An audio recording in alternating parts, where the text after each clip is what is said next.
Two kinds of gardeners have been arguing about Epsom salt for years. One swears it fixes almost everything, the other swears it does nothing at all, or worse. Neither one has asked the one question that actually matters. What does your soil already have? Magnesium sulfate does not take sides. It only responds to what is missing, or what is already sitting in your dirt from last year's compost. 5 signs in your yard mean that box is worth keeping on the shelf. 3 signs mean you are pouring money into ground that never needed it. And one of those 3 might be the exact reason a tomato rotted at the bottom this summer, even after you tried to fix it with more Epsom salt. Number 3 on this list is the one thing both sides of that argument actually agree on, which almost never happens. Drop your zone below, because gardeners on sandy ground are going to land somewhere very different on this list than everyone else. Number 1. Your oldest leaves. You've pulled off a yellow leaf a dozen times this season and tossed it without a second thought.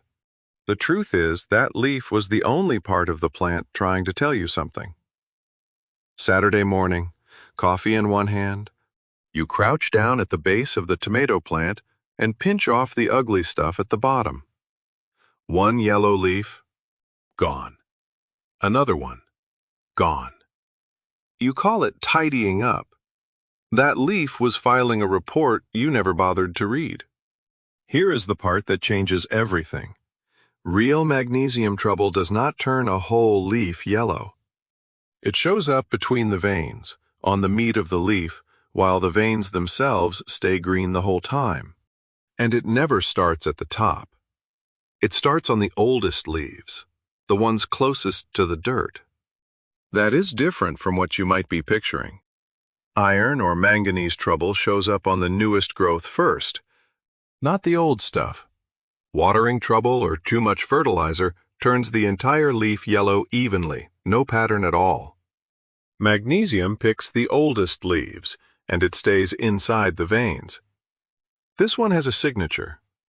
Once you have seen it, you cannot unsee it. Something specific is happening at the root level.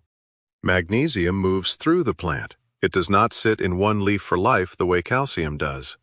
When the plant senses it is running short, it pulls magnesium out of the oldest leaves, the ones you almost never look at, and ships it up to wherever new growth is happening. The old leaf gets stripped for parts to keep the young leaves fed. What is left behind is that yellow stain spreading between still green veins, working its way outward like a slow leak.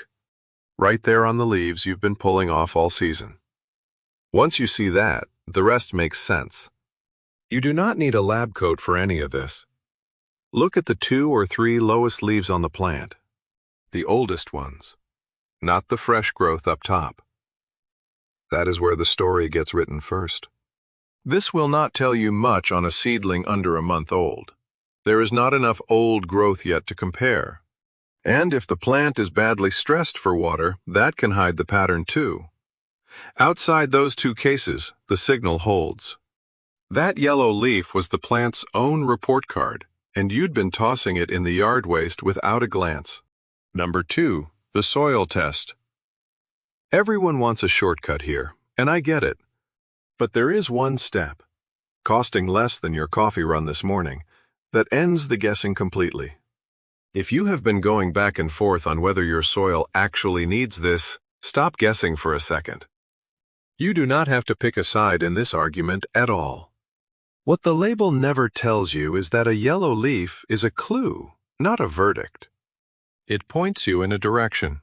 It does not close the case. A soil test closes the case. Think of it this way. The leaf is a rumor going around the neighborhood. Maybe it is true, maybe it is not. A soil test is you walking straight to the source and checking the paperwork yourself. No more relying on second-hand information from your own plant. A basic test kit runs cheap at almost any garden center. Less than a bag of potting mix. It reads your pH along with the big 3 nutrients. Want the real number on magnesium specifically? Mail a sample to a soil lab and let them tell you flat out. For a small backyard garden that stays fairly stable year to year, Once every year or two is plenty. You are testing to settle an argument, once. If I could only give you one piece of advice from this whole video, it would be this one. If you are only running a few pots on a patio, the math changes a little. The cost and hassle of a lab test might not be worth it, compared to just trying a low dose of Epsom salt and watching what the plant does over a couple of weeks. One test. No more picking sides. Number 3. Your pot's birthday. Remember earlier when I said number 3 on this list would surprise you? Here it is. The one thing both camps of this whole debate actually agree on.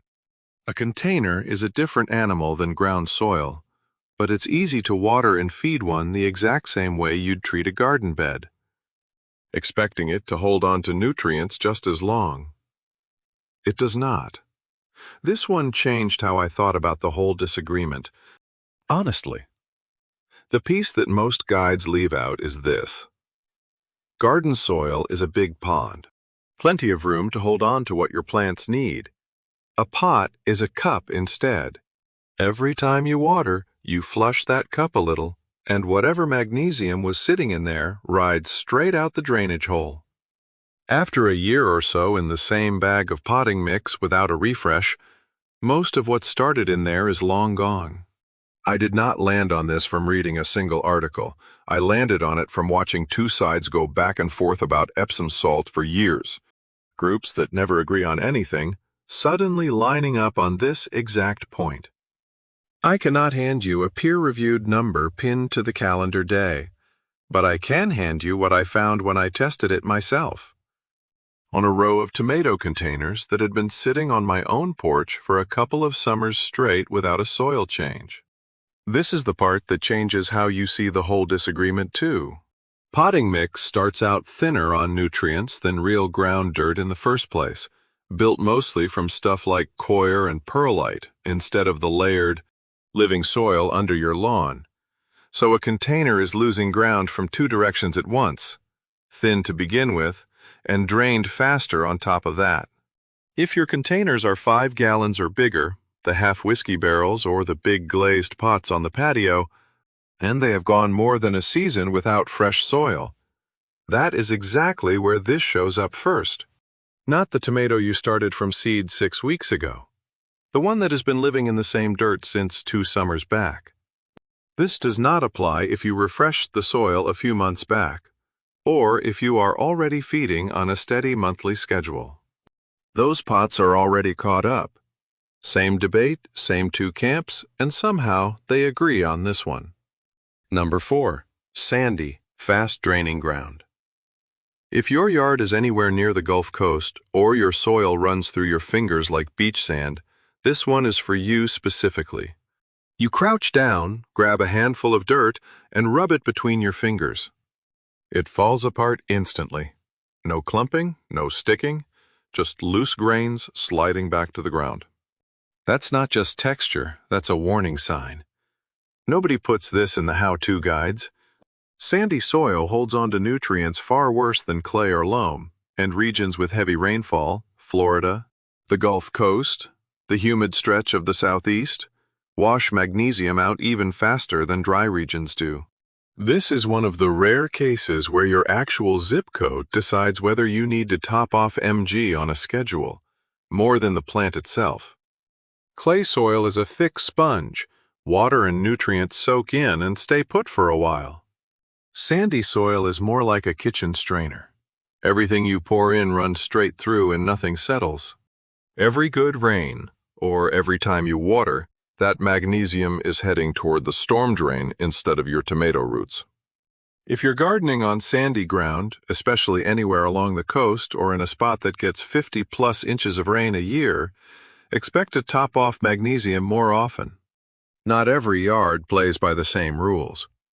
Roughly every 3 to 4 weeks during peak growing season, compared to maybe once or twice all season on heavier soil. This doesn't hold true if your ground is heavy clay or if you've been layering on compost for years. That kind of soil hangs on to nutrients far better and rarely needs the extra help. Same plant, same bag of Epsom salt, Completely different answer depending on what's under your boots. Think about that for a second. Sandy soil doesn't hold a grudge. It just doesn't hold anything. But the next sign on this list has nothing to do with your soil type at all. It's about timing, and it happens to almost every tomato grower without them noticing. Number 5. The fruit load. Right around the middle of summer, when your tomato plant is carrying more fruit than it's ever carried before, something changes underground that nobody warns you about. You stand back, coffee in hand, looking at a vine loaded with green tomatoes turning red, more fruit than you managed to grow all last season. It's the payoff for months of work, the reason you keep doing this every year. You're not checking the bottom leaves right now, why would you? Everything up top looks like a win. Here is what nobody puts together. A plant loaded with fruit is not the same plant it was in May. It's spending magnesium at a completely different rate. And that's exactly when deficiency signs tend to show up clear as day. Not at the start of the season, but right in the middle of the harvest you're proud of. Think of the plant like a small company with a fixed budget. Magnesium is the budget. Early on, before you've got much hanging on the vine, that budget gets spread evenly, a little for the leaves, a little for new growth, nobody going without. Once fruit starts piling on, the plant redirects almost everything toward the biggest project it has, ripening tomatoes as fast as it can. Something has to give. The smaller departments, your older leaves down at the bottom, get their funding cut first. That's the moment the yellowing shows up, right when you're least likely to be looking for it, because you're too busy admiring the harvest above. This matters most for tomatoes and peppers, the plants that keep setting new fruit for weeks on end, while the earlier fruit is still ripening. It matters far less for anything that flowers once in a short burst, sets its fruit, and moves on to slowing down for the season. The right window to check is 6 to 8 weeks after the plant starts setting fruit heavily, not the week you put it in the ground back in spring. Go back to those oldest, lowest leaves right then, the ones you've probably ignored all summer. That's your real test window, not some random Tuesday in April. If the plant hasn't flowered or fruited yet, skip this one entirely. There's no heavy demand yet, so there's nothing to catch. The bigger the harvest, the harder the plant is working underground. Number 6. The feeding you forgot you already did. You've been adding compost every spring and a balanced fertilizer every few weeks. And somewhere along the way, you kept buying Epsom salt anyway, out of habit, not need. If you've been tossing a scoop of Epsom salt into every planting hole just because that's what you've always done, this is the one to really sit with. Sit with it a second. I ran the numbers on this one myself, comparing soil that's been fed regularly against soil that hasn't, and the answer surprised me. Most garden soil in this country, if it's getting compost every spring and a balanced fertilizer every few weeks, already has plenty of magnesium sitting in it, right alongside the nitrogen and potassium you're already counting on. Sprinkling on Epsom salt anyway isn't dangerous, it's just pointless. Of the 3 wasting money signs on this list, this is the one most likely to trip you up, because it's not exactly wrong. Epsom salt won't hurt soil that actually needs magnesium. It only becomes a waste when you're feeding a plant that's already had its fill. Picture your soil like a plate at Thanksgiving dinner. Once it's full, piling on more food doesn't make anyone healthier. It just sits there, uneaten, while everyone loosens their belt. Your soil works the same way. Once magnesium levels are covered by regular compost and fertilizer, extra magnesium doesn't boost anything, doesn't turn your tomatoes greener or your peppers bigger. It just accumulates in the soil, and too much of it can start competing with calcium and potassium for the plant's attention, crowding out nutrients you actually need absorbed. There's a fast way to check for certain. Pull out the bag of fertilizer or compost you already use and read the guaranteed analysis printed on the label. If magnesium, sometimes written as Mg or MgO, is already listed there in any real amount, your soil is almost certainly covered. That box of Epsom salt sitting in your shed, the one you keep meaning to use, can stay closed for now. One label check, that's it. This doesn't apply if your soil hasn't seen fertilizer or compost in years, or if you're gardening on sandy ground or somewhere that gets heavy rain. The kind of soil covered a couple of signs back. That soil can still run short even with decent feeding habits, because whatever magnesium you add gets washed out before it does much good. More is not a strategy, it's just more. The next one is the big one. It's the reason I said earlier that one of these signs might explain a mistake almost every tomato grower has made. Number 7. The blossom end rot fix that isn't. Here's the one I promised you at the start of this video. The sign almost every tomato grower has acted on, and it might be the exact reason the rot came back anyway. You've seen it before. That black, sunken patch on the bottom of an otherwise perfect tomato right when the rest of the plant looks healthy as ever. Someone told you it's a magnesium problem, so you reached for the Epsom salt and sprinkled it right into the hole, feeling like you'd handled it. Here's the part every guide quietly skips. Blossom end rot has nothing to do with magnesium. It's a calcium problem, and Epsom salt doesn't carry a speck of calcium in it. Worse than useless, actually. Adding extra magnesium can make the rot come back harder because magnesium and calcium fight for the same ride into the plant, and only one of them wins that fight. Calcium only travels into the fruit riding along with water. Think of it like a passenger who can only board a bus running on schedule. Water deep on Monday, skip 2 days, then flood the plant on Thursday, and that bus starts missing its stop. Your fruit is ballooning in size right then. Calcium never shows up in time to build strong walls at the bottom. Add extra magnesium into that same soil, and you're shoving another passenger onto a bus that's already packed. Your calcium loses that fight even worse. The rot you were trying to stop gets worse instead. I used to think adding more could only help. Then, one evening, sitting at the kitchen table with the dishes still waiting in the sink, I was reading a short piece from a horticulture expert out in North Dakota, and I hit a sentence that stopped me cold. It said extra magnesium can make blossom end rot worse, not better. I sat there for a minute rereading it. I'd been rattling Epsom salt into every tomato hole for years, certain I was fixing the problem, telling anyone who'd listen it was the trick. I was doing the exact opposite the whole time. The real fix has nothing to do with any bag of salt. Water deep, once or twice a week, not a shallow splash every single day. Lay down mulch around the base, 2 or 3 inches of it, so the moisture stays even between waterings instead of swinging from bone dry to soaked. This doesn't apply if the rot only shows up on a couple of the very first fruits and clears up as the plant matures. That's normal. Just keep the watering steady and let it work itself out. You weren't feeding the fix, you were feeding the problem.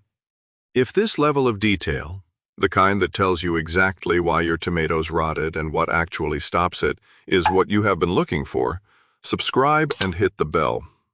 Every video on this channel gets this specific. Number 8. The hydrangea trick. This is the one your mother or your neighbor has probably told you at least once, and it has nothing to do with anything we just covered.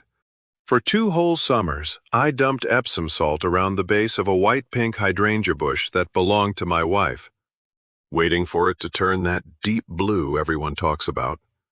Every few weeks, another scoop, worked in carefully around the roots the way the box said to. Every few weeks, nothing. Same soft pink, season after season, like the plant was ignoring me on purpose.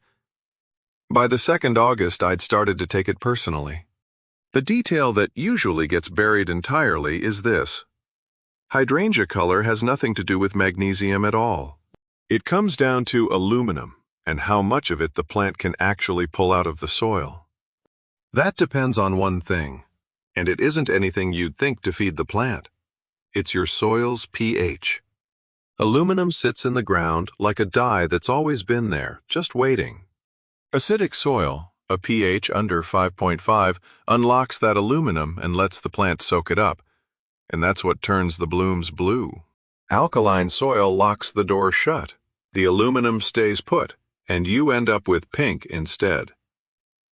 Somewhere in between, you get a muddy purple that never quite commits either way. Magnesium never had a key to that door. It was never even in the room.